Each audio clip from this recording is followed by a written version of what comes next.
Lágrimas de Eros toma su título del último libro de Georges Bataille,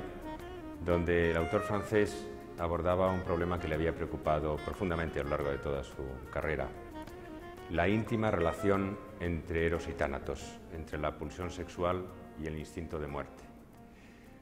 Para abordar ese tema, nos hemos planteado la exposición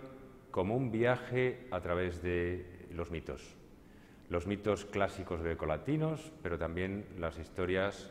bíblicas de la tradición judeocristiana, que se alternan a lo largo de la exposición.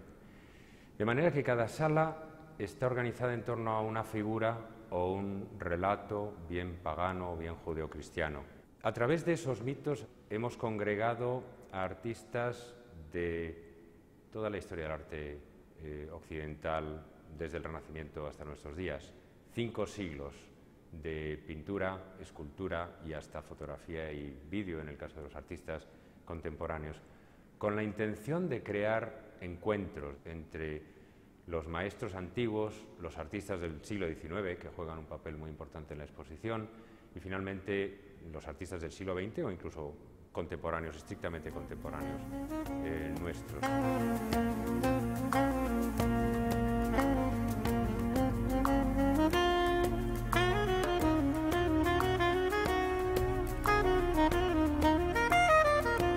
La exposición no tiene en absoluto un desarrollo cronológico,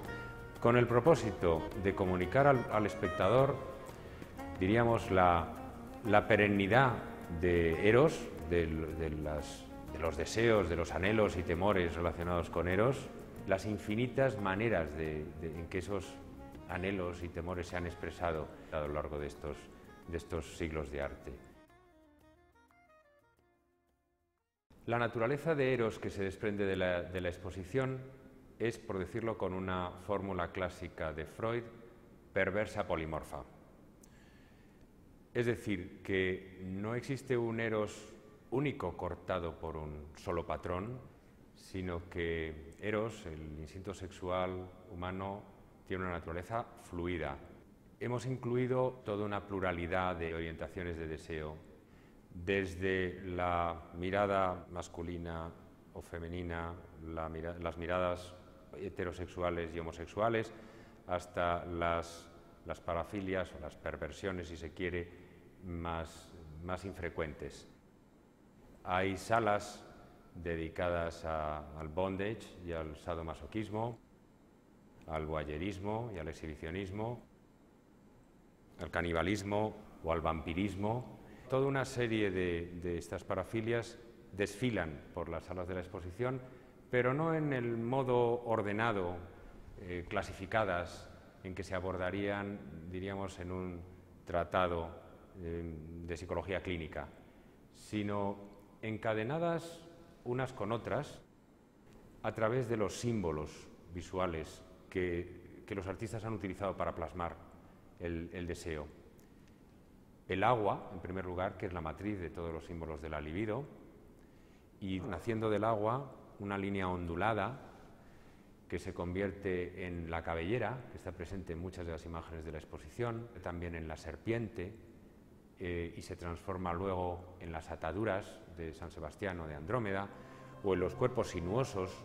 de que están sembradas todas las salas de la exposición.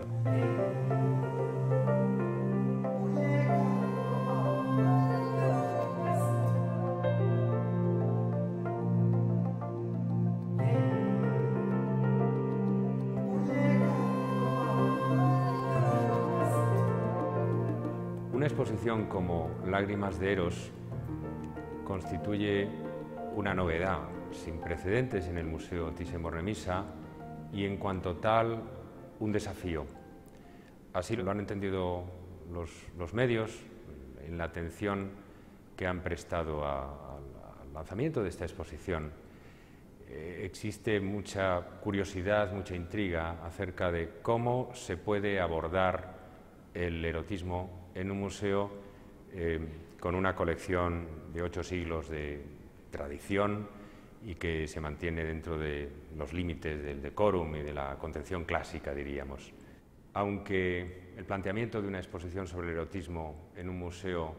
todavía plantee curiosidad intriga, dudas o cierto morbo. Nuestra sociedad es tan emancipada sexualmente que corre el riesgo de aniquilar el carácter alusivo, el carácter indirecto de lo que fue tradicionalmente la expresión del erotismo. En esta exposición me interesaba subrayar que incluso en las épocas más represivas de la historia de Europa, en el siglo XVII, en el apogeo de la Contrarreforma, por ejemplo en los países católicos, los artistas hallaron medios para sortear las restricciones impuestas desde arriba y fueron capaces de expresar en sus obras estados de muy intensa voluptuosidad, de sensualidad extrema, como sucede con las representaciones, por ejemplo, del martirio de San Sebastián, la pintura del barroco o con las imágenes de la Magdalena penitente. La exposición está centrada en ese carácter indirecto, elusivo y alusivo de la expresión erótica en las imágenes artísticas y es, si se quiere, un alegato en favor de la preservación de la riqueza y de la sutileza de ese lenguaje que quizá se encuentre hoy amenazado por la expresión cada vez más franca, más abierta, más explícita del deseo, del placer sexual en la sociedad contemporánea.